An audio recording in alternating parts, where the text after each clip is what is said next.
Now, London Mayor Sadiq Khan has said some prisoners might need to jump the queue when it comes to housing to stop them reoffending. Yeah, more than 8,000 people released from prison go directly to rough sleeping upon release. So, to try and avoid this problem, should prisoners be prioritised when it comes to getting a home, even if it means other people, law-abiding people, you could argue, who've been waiting longer, miss out? Well, joining us now to discuss this is youth violence prevention campaigner James Watkins, who thinks the knock-on effect of these prisoners being homeless is huge, and criminal barrister and former MP Jerry Hayes, who thinks there are more deserving people waiting to be housed. James, just spell out to us, because I think for a lot of people, the knee-jerk feeling would be, what? People on the queue waiting for a home? Why is it going for... What are the knock-on effects and what are the problems with not finding prisoners released to home? Well, the reality is, if your basic needs aren't met, food, shelter and a roof over your head, you're going to turn back to criminality. So the knock-on effect is it has a direct negative impact on the local community. It doesn't just affect that prison leaver, but also the wider community as well, and will probably push them back into reoffending. That's a fair point, but they shouldn't be jumping the queue. In London, there are 300,000 people who are waiting for homes. The average wait is between 4 and 10 years. These are young families in appalling accommodation.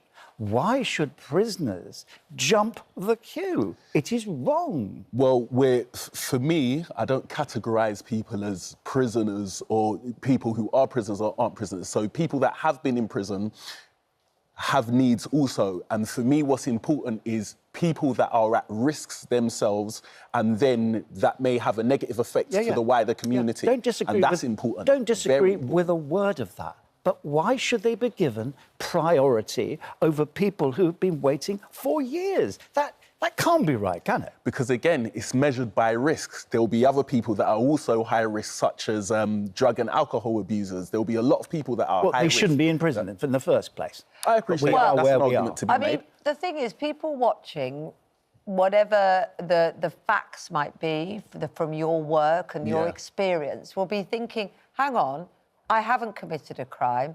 I've done the right thing. I'm waiting for my basic needs to be met, my food and shelter. Why, just because someone presents a risk to the community, therefore a threat, why should they be given preferred treatment?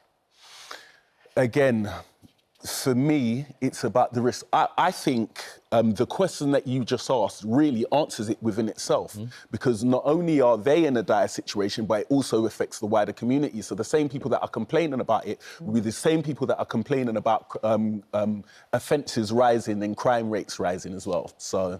Is the problem there's just not enough homes and not enough money? Yes. And someone has to make a choice? Yes, and that's the thing which government has got a bit of a problem on making choices. Look at pensioners and the cold weather payments. The fact of the matter is there are people who've been waiting a long time for housing. Look, Rob, before you say, 1,700 people released last week. Right.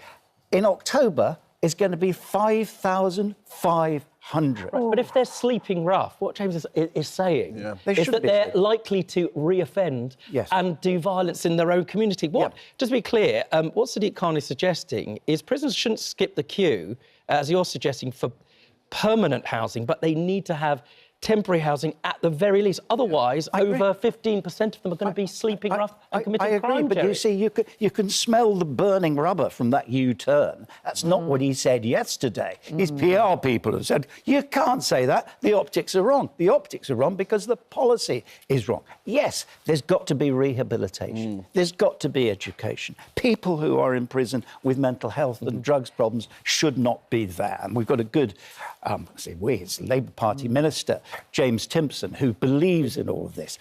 But to prioritise prisoners is wrong, and the public won't like it. So, Jerry, what is your answer then? What do you think needs to be done? Because the reality is up to 15% of prison leavers, once they're leaving custody, are going straight into rough sleeping. without shelter. So what do you think should be done? Firstly, you know, when 12 weeks before you leave a prison sentence, you should be given advice. Yeah. You can go to NACRA, you can do, but it's not working. Now, one of the things that Sadiq Khan said later, OK, budget hotels. I don't object to that, but not permanent housing. Okay. Well, look, we asked you at home to vote on whether you think former prisoners should be prioritised over others when it comes to houses. Only 8% agreed with Mayor Sadiq Khan, and a massive 92% think the Mayor of London is wrong and they shouldn't be prioritised. But thank you very much. Very much, both of you. For a very interesting debate. Thank you very much indeed.